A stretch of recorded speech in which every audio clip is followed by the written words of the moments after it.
nambahin tentang haplo G ini ya. Betapapun realitas haplo G sebagaimana yang diterangkan tadi memiliki jejak genetik melahirkan tokoh-tokoh antagonis seperti Ozzy, Yuya, Stalin, Lenin, Al-Kafun, tapi tidak menutup kemungkinan ada potensi kebaikan tetap. Jadi tidak boleh digeneralisir bahwa setiap yang haplo G itu semuanya jahat. Betul. Tetap innalladzina amanu wa amilus shalihat ulaika hum khairul bariyah. Jadi siapa saja di antara mereka manusia itu yang mau beriman, beramal soleh, tetap ada potensi-potensi menjadi manusia yang baik. Itu yang harus dicatat. Karena tidak boleh kita menghakimi dari kodrat biologis genetik tertentu kemudian semuanya jahat. Bisa aja ada potensi dia jadi ulama. Seperti kita sudah rasakan kebarokahan daripada kitab Risalatul Muawanah, dari kitab An-Nasaihud Diniyah. Betul. Itu milik Ba'alawi. Nah, jadi seperti Gus Ketum, Kiai Yahya Sakuk, bahwa ada barokah yang sudah kita terima juga dari yang berhaplo G Garuda. Ya. Itu kenyataan yang telah kita rasakan bersama. Nah, tetapi potensi bahwa dari haplo ini seperti yang telah ditelusuri, banyaknya tokoh-tokoh antagonis itu potensi untuk melahirkan orang-orang yang antagonis pula itu lebih besar.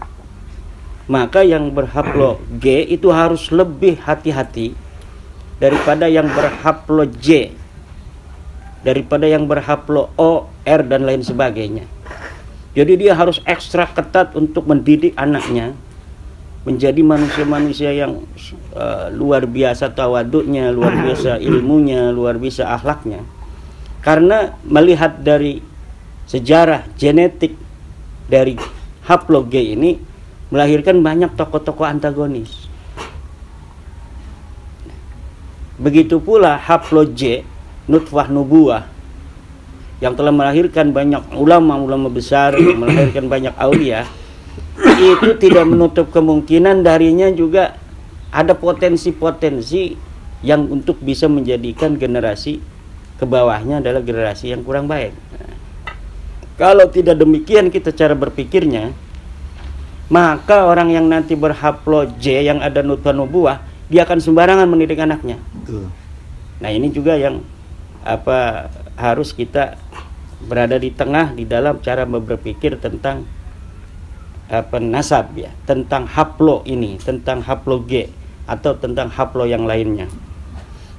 Potensi-potensi kebaikan akan tetap ada pada seluruh haplo, sebagaimana potensi kejahatan untuk melahirkan tokoh-tokoh antagonis juga tetap terbuka.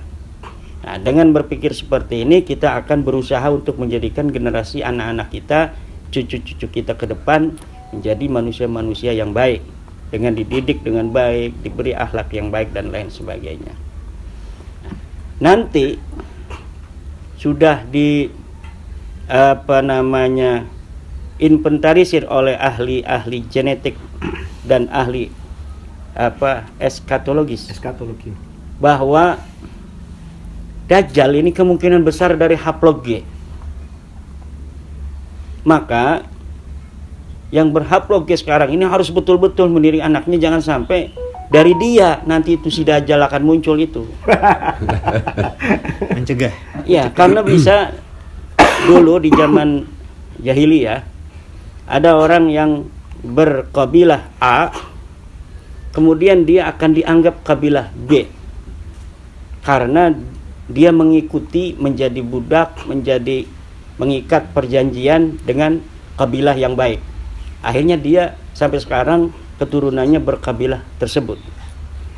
Begitu pula haplog G yang potensi kejahatannya besar, dilihat dari para tokoh antagonis yang telah lama ada di dunia ini dengan haplo yang sama, itu ada kemungkinan besar jika dia merapat ke haplo-haplo kebaikan, dia akan menjadi baik.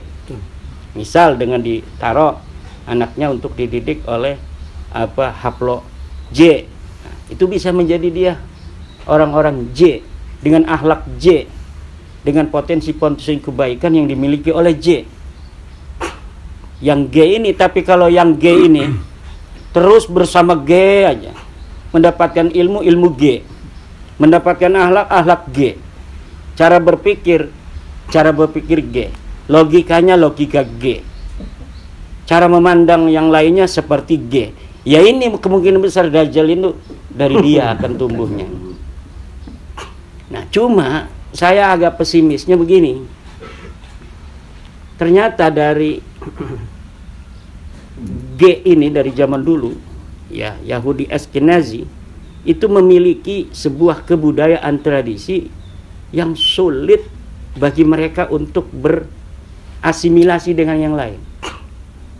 Ini Yahudi Ashkenazi, Khazari itu tidak akan menikahkan anak dengan dari kelompok lainnya, karena dianggap oleh mereka adalah ras yang tertinggi, bahkan mengalahkan ras Bani Israel dari keturunan Yakub dan Ibrahim.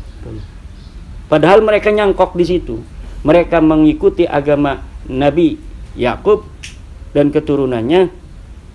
Mereka juga ada kaitan menikah dengan dari Bani Israel, tapi mereka merasa lebih tinggi dari Bani Israel sendiri. Itu terjadi di negara Israel sekarang. Ashkenazi merasa lebih mulia daripada Sephardi, daripada Mizrahi, apalagi Kaifeng, apalagi yang menurut saya kulit hitam. Nah, dari situ kemungkinan akan keluarnya mereka dari kungkungan G, akhlak G, cara berpikir G ini akan semakin sulit. Ada juga yang dari haplog G ini tidak ingin mendidik anaknya di selain kelompoknya, eksklusif, karena dia merasa orang yang alim dari kelompok mereka mempunyai nilai yang lebih tinggi dari segala-galanya dari orang alim yang dari selain kelompoknya itu, dari haplog G ini. Nah, ini yang dari dulu tradisi ini dari zaman mereka masih beragama Yahudi, kemudian berpindah kepada agama Islam, masih tetap dipakai.